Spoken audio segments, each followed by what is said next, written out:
গৌরব, এই গৌরব, তাড়াতাড়ি ঘুম থেকে ওঠ। কি রে, এতবার ডাকছি, শুনতে পাচ্ছিস না?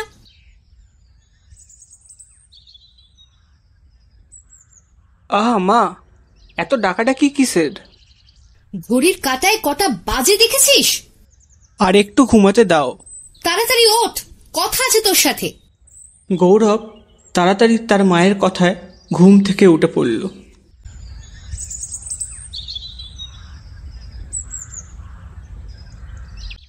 কি হয়েছে কি, বলো এবার। তোর বড় পিসি? আরে আজিমগঞ্জের ওই পিসি। হ্যাঁ, বুঝতে পারছি, বলো। তোর বড় পিসির খুব শরীর খারাপ হয়েছে। তার স্বামীও তো অনেক বছর হলো গত হয়েছে। তিন কুলে কেউই নেই। ও আচ্ছা। তা বলছিলাম কি যে বাবা, একবার যা না, দেখে আয় পিসিকে। আমি আমি কেন মা? যা না, তুই গেলে খুশি হবে। এই যে চিঠিটা ধর, এই ঠিকানা দেখে চলে যা।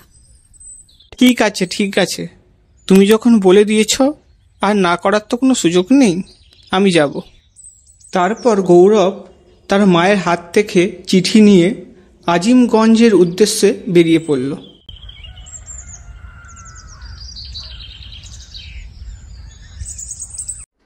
ট্রেন প্রায় 3 ঘন্টা লেট হয়ে গেল। গৌরবের একটু বিরক্ত লাগছিল, কিন্তু কিছু করার নেই।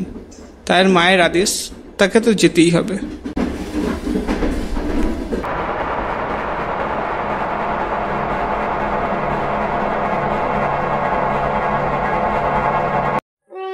আজিমগঞ্জ স্টেশনে যখন এলো ট্রেন, তখন সন্ধ্যার আলো নিভে রাতের অন্ধকার নেমে এসেছে প্রায়।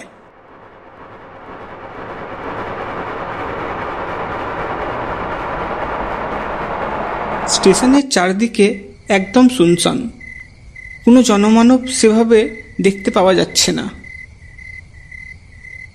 এখন মনে হয় পায়ে হেঁটেই এগিয়ে যেতে হবে। স্টেশনে তো আশেপাশে কাউকে দেখাও যাচ্ছে না। অন্তত একটা চায়ের দোকান হলেও হতো। যাই, সামনের দিকে এগিয়ে দেখি। তারপর গৌরব সেই অন্ধকার স্টেশনকে পেছনে ফেলে সামনের দিকে এগিয়ে যেতে লাগলো। কোনোদিনও আমি এই পিসির বাড়িতে আসিনি, আর এসে থাকলেও সেই ছোটবেলায় বাবার সাথে এসেছিলাম। এখন কি আমি এই পথ চিনে যেতে পারবো? ঠিক এমন সময় পথে এক রিক্সাওয়ালার সঙ্গে দেখা হলো গৌরবের।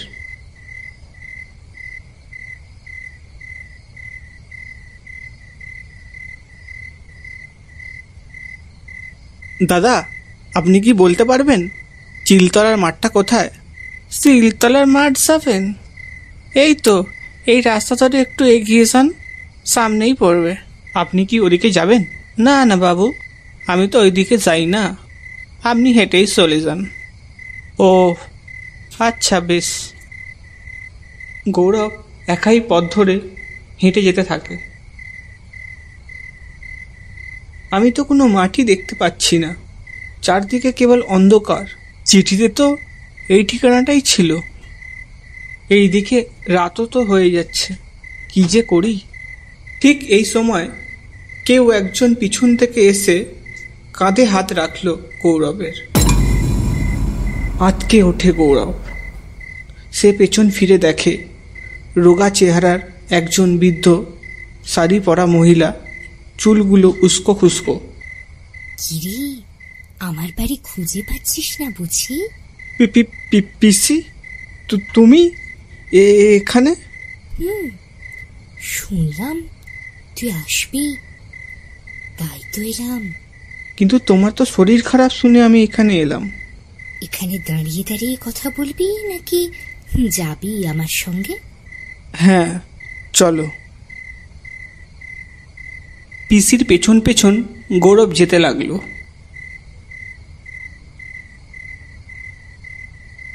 পিসি, এটা কি কোনো রাস্তা? এটা তো বাঁশবন মনে হচ্ছে। এই পথ দিয়ে তাড়াতাড়ি হবে, আমার সঙ্গে সঙ্গে আয়। গৌরবের মনের মধ্যে একটু দ্বিধা ও ভয় নিয়ে যেতে থাকে পিসির সঙ্গে। ঠিক এমন সময় হঠাৎ ওই দেখ, ওই যে ওখানে আমার বাড়ি। তুই দাঁড়া একটু, আমি আসছি। সঙ্গে সঙ্গে পিসি সোজা চলে গেল মাঠের দিকে। সেদিকে গিয়ে যেন মিশে গেল। গৌরব এক পা দুপা করে এগিয়ে গিয়ে দেখল, এ কি, এই যে শ্মশান, আমি এটা কোথায় এসে পড়লাম? পিসি, পিসি, কোথায় গেলে? ভয়ে গলা শুকিয়ে এলো গৌরবের। বল হরি বল, হরি বল, বল হরি, বল হরি বল, হরি বল, বল হরি, বল হরি, হরি বল, হরি বল। কিছু লোক একটি মৃতদেহ নিয়ে এলো শ্মশানে। তারা সেই মৃতদেহ শ্মশানে রেখে চলে গেল নিমিষের মধ্যেই। এ কি, লোকগুলো কোথায় গেল? ওই মৃতদেহটিকে রেখে ওরা কোথায় চলে গেল?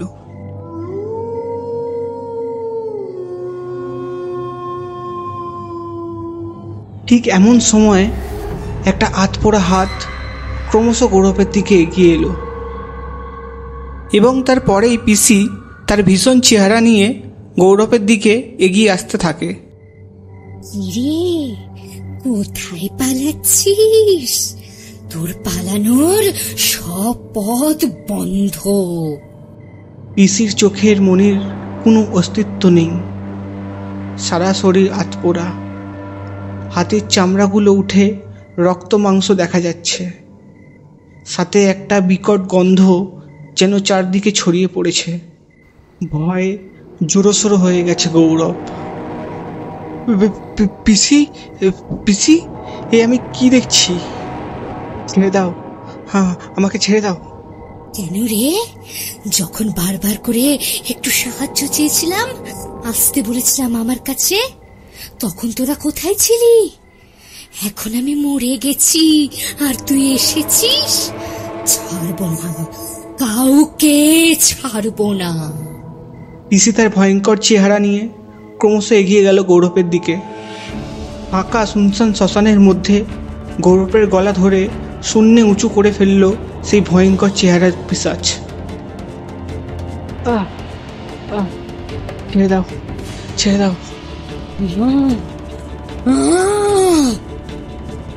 হাজার চেষ্টা করেও গৌরব ছাড়াতে পারল না সেই হাত। ক্রমশ তার দম আটকে আসছে। অবশেষে গৌরব তার সমস্ত শক্তি একত্রিত করে গায়ের জোরে কোনো রকমে সেই ভয়ঙ্কর চেহারার পিশাচের হাত ছাড়ালো।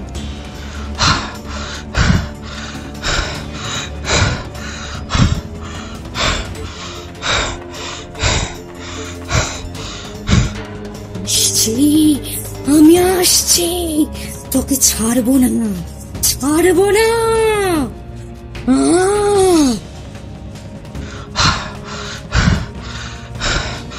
গৌরবের মনে হতে লাগলো ভয়ঙ্কর চেহারা নিয়ে তার পিসিও পিছনে পিছনে আসছে তার। গৌরব দৌড়তে দৌড়তে গ্রামের মাঝখানে এসে অজ্ঞান হয়ে লুটিয়ে পড়ল মাটিতে। পরের দিন সকালে গ্রামের মোড়ল মশাই দেখল গৌরব মাটিতে লুটিয়ে পড়ে রয়েছে।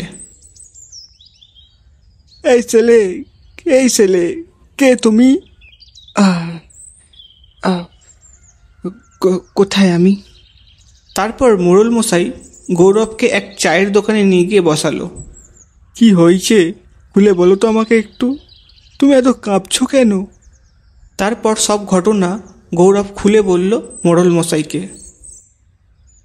মিনি মাসির কথা বলছো তুমি?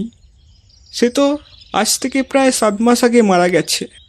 রান্না করতে গিয়ে ঘরে কোনো রকমভাবে আগুন লেগে যায়। 3 কুলে নাকি তার কেউ নেই। শেষ বয়সে তাকে কেউ দেখতেও আসেনি একবারও। আচ্ছা, তোমার কাছে যেই চিঠিটা আছে সেটা একবার দেখি। তারপর গৌরব চিঠিটা বার করে দেখে অবাক হয়ে গেল। চিঠিটা ভালো করে দেখল।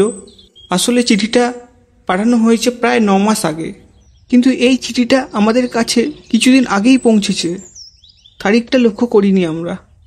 আমার মনে হয় তোমার আর এখানে বেশিক্ষণ না থাকাই ভালো। তুমি এখান থেকে চলে যাও তাড়াতাড়ি। তারপর গৌরব সে গ্রাম ছেড়ে চলে গেল।